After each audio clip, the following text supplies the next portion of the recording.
And we're joined by Kanti Bajpai in the studio. He's the Vice Dean and Professor of Asian Studies at the National University of Singapore. Thanks for joining us this evening. Thank you.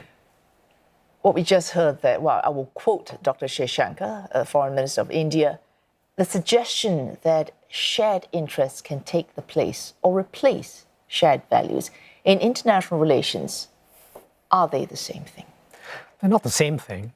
Shared interests, you may have a shared interest in peace, for instance, but your values may differ. How you get to peace may differ. A country like the United States says that in the interest of peace, democracy is what gets you there. Another country might say a balance of power is what gives you peace. A third might say that cooperation in international institutions or even concessions to an opponent might get you peace. So I think there are quite different values that drive different pathways to peace. I suppose the question is, can one just work on shared interests and say shared values, because of perceived hypocrisy, those count for nothing, and shared interests in themselves can make for very stable arrangements? I would argue, for example, the US might work with India in the Quad, but it would not, say, for example, in AUKUS, because that involves sharing sensitive vulnerabilities. And that is something you need shared values for. Yeah, I think both things are true. You can take shared interests up to a point towards a common goal, and then there may be a limit to what you can do together because you don't share values at some point. Ideally, you want both, but that's not always available. The United States and China don't necessarily share all values, but they can, with shared interests, take processes up to a point. And I think India, too, as Jaishankar indicated, shares certain interests with Russia, for instance, that he was pointing to. But it may not share values beyond a point, which sets some limits to what it will do with Russia and when. When might we see those limits being reached?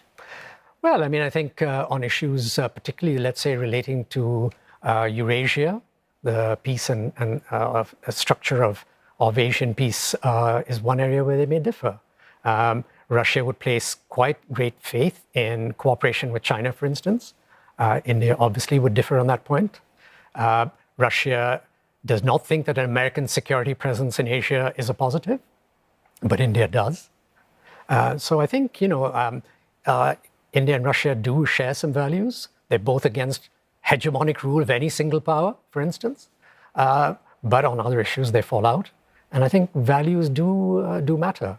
In our private lives, we may share interests, the two of us, but we may diverge in terms of how we want to get to those shared interests. And I think our value dispositions may indicate a parting of the way at some stage. So that it does sort of explain why we may see India take part in Quad, as an example, but privately, and if we read carefully even the public messaging, India is more aligned with China than appearances might suggest.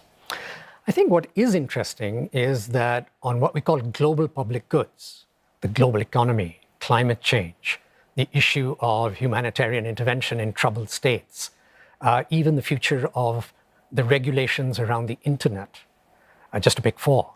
On all those, I think India is much closer to China in the sense that India believes that hard sovereignty, that states are hard sovereigns, they control what goes on within their borders completely. And therefore, on trade, India takes quite an inward-looking stance quite often. It's very hard to deal with India on trade. On humanitarian intervention, from a hard sovereignty point of view, it doesn't accept easy acceptance of intervention. On the internet, it thinks that governments are in charge in their own territories and internet providers should be answerable to governments. So I think, there's a clear instance of values that India shares with China on sovereignty that bring it much closer to China on global public goods than the United States.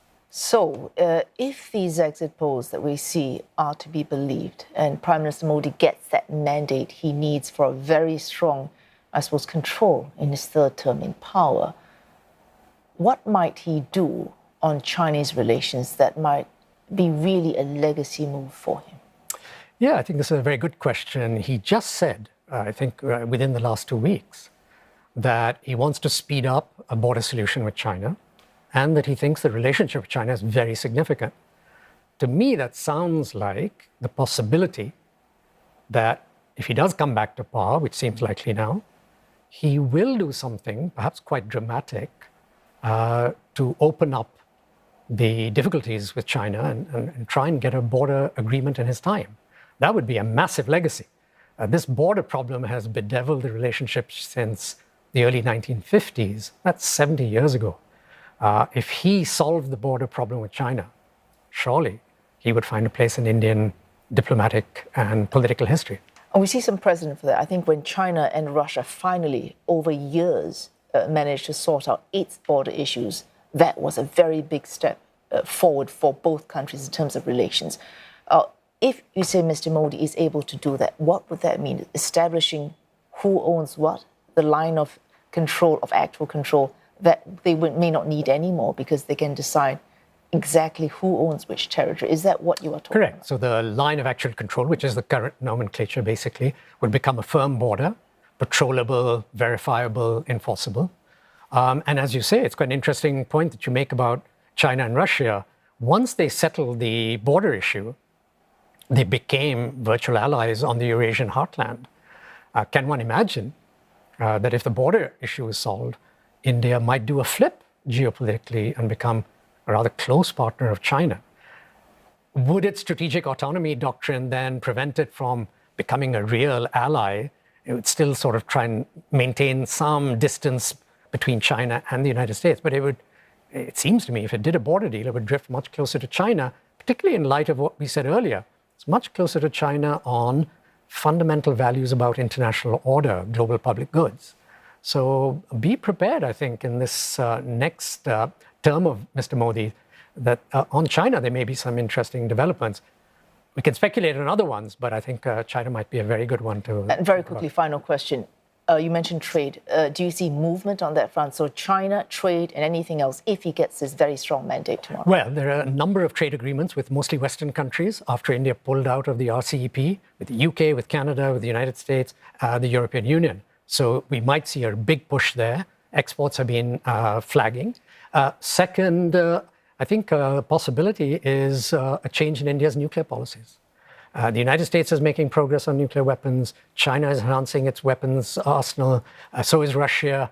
Pakistan has surpassed India in terms of the number of weapons. I don't see India waiting forever to make changes to its nuclear policy. Well, certainly not if it gets this mandate, Prime Minister Modi. Thanks so much for joining us this evening, Professor Kanti Bajpai, Vice Dean Professor of Asian Studies at the National University of Singapore. Thank you for coming this evening.